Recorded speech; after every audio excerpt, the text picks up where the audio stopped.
Hello everybody and welcome to this week's reflection. I hope that your Lenten journey so far is providing an opportunity for you to get closer to a God who loves you and calls you by name. First of all, this week I'd like to briefly reflect on the Exodus reading in this week's lectionary.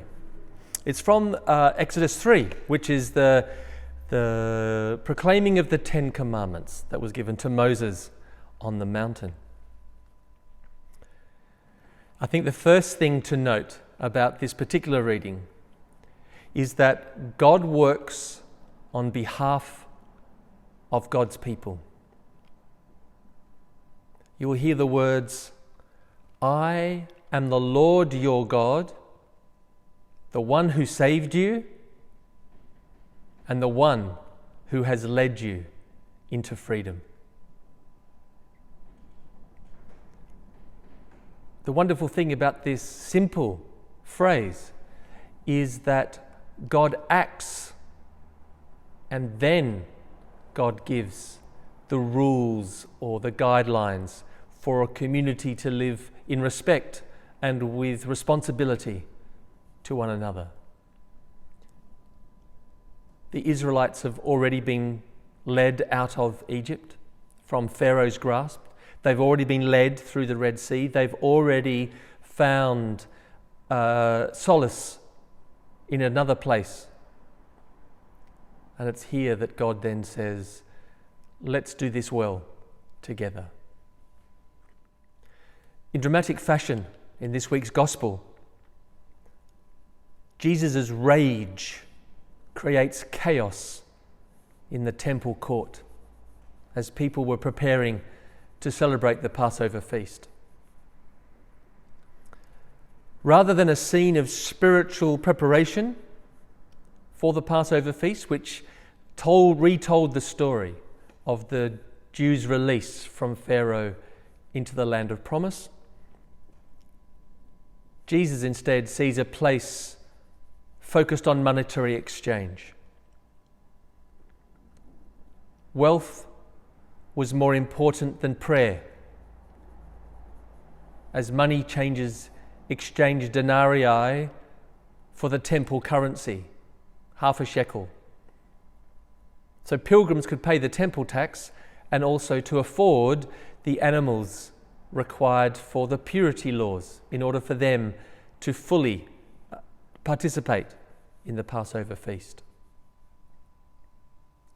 In essence, genuine worship was compromised by material gain.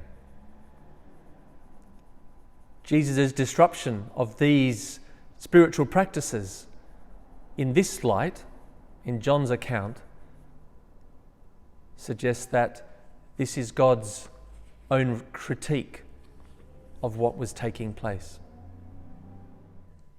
John's Gospel account will go on to reinforce the reality that the Romans destroyed the temple building in 70 Common Era. But John's point is that the destruction of Jesus' body, God's true sanctuary, was both tragic and the means of which God revealed the great Easter mystery.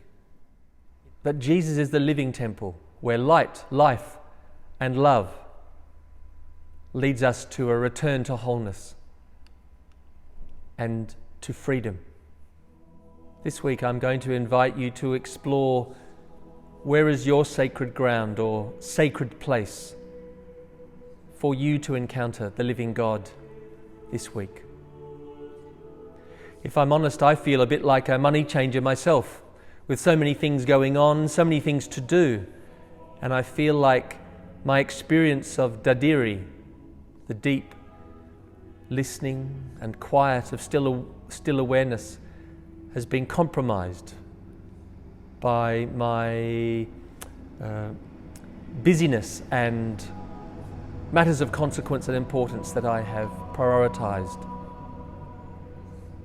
So maybe I need a chaotic Jesus to clear the temple of my own heart this week in order to leave this particular pilgrim to freedom. Some of you may like or may appreciate a more gentle approach to transformation this week as we continue our Lenten journey. Either way, take courage and do not be afraid.